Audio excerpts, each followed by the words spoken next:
Hey everyone, welcome to another one question session with Kim. So nice to be with you here today from beautiful Glacier National Park. I have a question that I want to answer today that hits close to home for me. Let's just jump in. Hi Kim, I'm working with Michael Popovicki and he has helped me out of some dark places. And just so the rest of you know, Michael is a coach of mine at the Marriage Place. I'm glad he's working with you. Michael's a good guy. I was watching your video on when your spouse wants a divorce and you don't. You guys can find a link to that below in case you're interested in checking that out. What I'd like to see is you talking about ADHD. My wife has had it for 28 years, and if you know anything about ADHD, it can be challenging. I knew in the beginning that she wasn't into cleaning, paying bills, or washing clothes and ironing them. I didn't mind, but I wonder if this is some of that underlying reasons for all of our arguments. At times I felt I was doing everything by myself, and her days off we would go do fun stuff that she wanted to do over the housework. One of the things that does concern me is she starts stuff, but I'm finishing almost everything. Thank you for your time. I do so very much hope this will work out because I just can't lose the love of my life. So, do I know anything about ADHD? Oh my goodness. Like, this is the thing that almost ruined my marriage. If you don't understand what it's like to live with someone who truly is ADHD, you don't understand the frustration and the pain. You just don't. I've been pretty open about my story. My husband has ADHD. He has given me permission to talk a lot about it. So here's what it's like for somebody who lives with ADHD. And I want you to understand that this is just as frustrating. Well, he says it's just as frustrating for him as it is for me. Most days I can believe that, but there are times I'm like, this can't be as frustrating for you. But my sweet husband, see, here's the thing. People with ADHD don't choose this. They can't help it. What it's like for me on this side is that I experience him as being forgetful, someone I cannot depend on to follow through.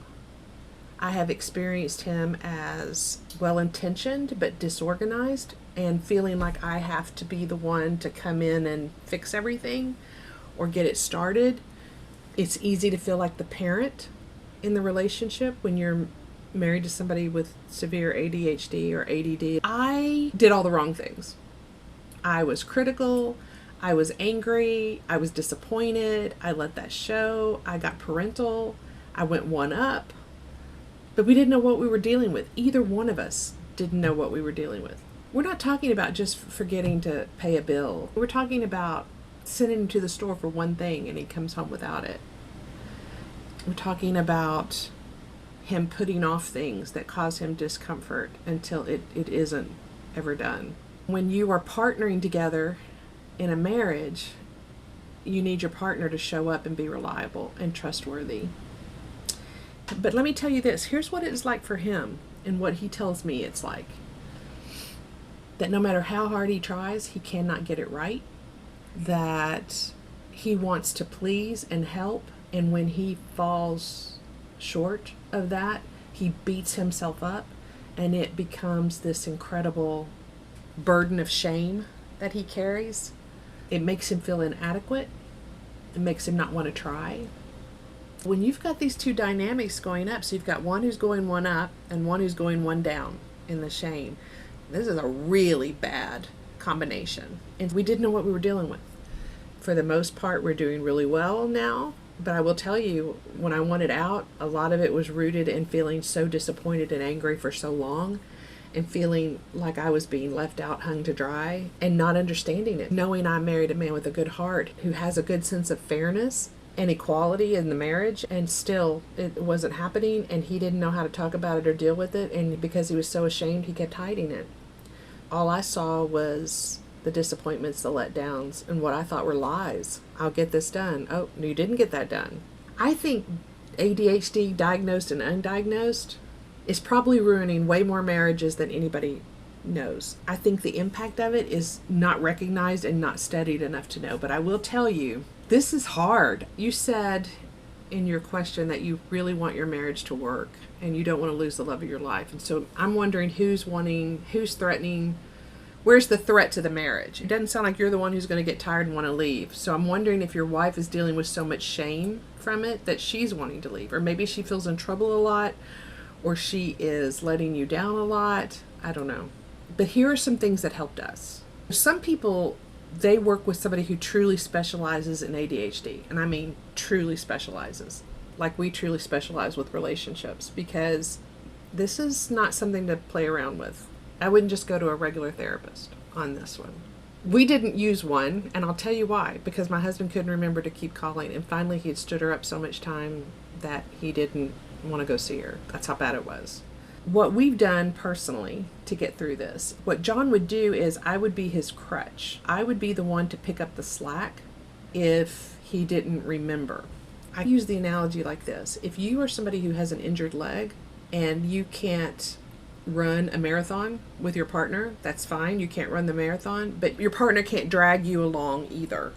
And so it's up to you to find the resources that you need to be able to perform, whether that's a crutch, a way to help, but it's up to that person to come up with it or to follow through with it. My husband and I problem solved ways to help him stay on top of his tasks and duties that he wanted to get done.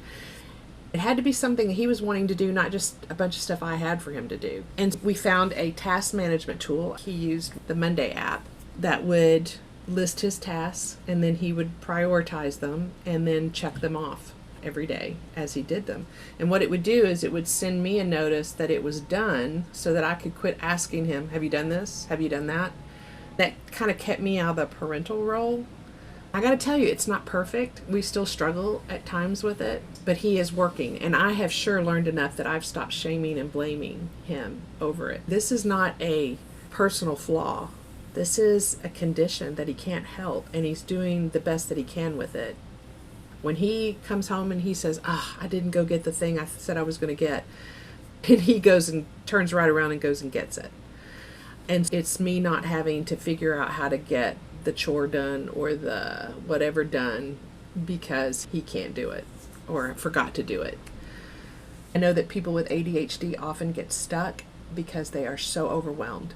As far as finishing and starting things, what works for us is that we don't start new projects until something's finished. It may be helping your wife learn how she needs to figure this out, how to do things in 15-minute time frames at a time. If it takes 30 minutes to fold the laundry and she doesn't have 30 minutes of attention span to do that, then she knows, she sets an alarm and she folds the laundry from 9 to 9:10 or 9:15 and then comes back to it later. Or she stays with the task through the entire time and doesn't stop until the time is up. As is everything with marriage, it's figuring out how to team play on this and negotiate. Everything in marriage is all about negotiating and learning how to treat each other with respect and coming to this eye-to-eye place. You're not one up, she's not one down.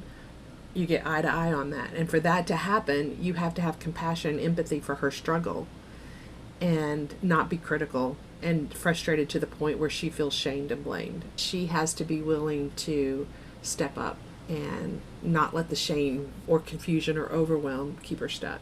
And you guys working together on how to get through that. I wish there was a pill to take or a 3-step process on how to get through it, but there just isn't. I'm 32 years into this, and I am still every day learning how to manage it. For the most part, we're doing really well now, but I will tell you, when I wanted out, a lot of it was rooted in feeling so disappointed and angry for so long, and feeling like I was being left out, hung to dry, and not understanding it. Knowing I married a man with a good heart who has a good sense of fairness and equality in the marriage, and still it wasn't happening, and he didn't know how to talk about it or deal with it, and because he was so ashamed, he kept hiding it. All I saw was the disappointments, the letdowns, and what I thought were lies. I'll get this done. Oh, you didn't get that done.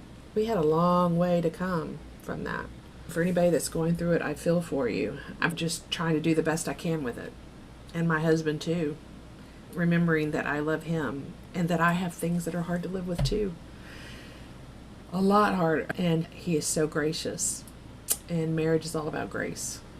I hope that helps. ADHD in marriage, it's tough. If you're in that situation, find an expert. All right, guys, hit your like and subscribe button. That helps us out. If you've got questions about anything, you can send them to askhim@themarriageplace.com. Good to see you all.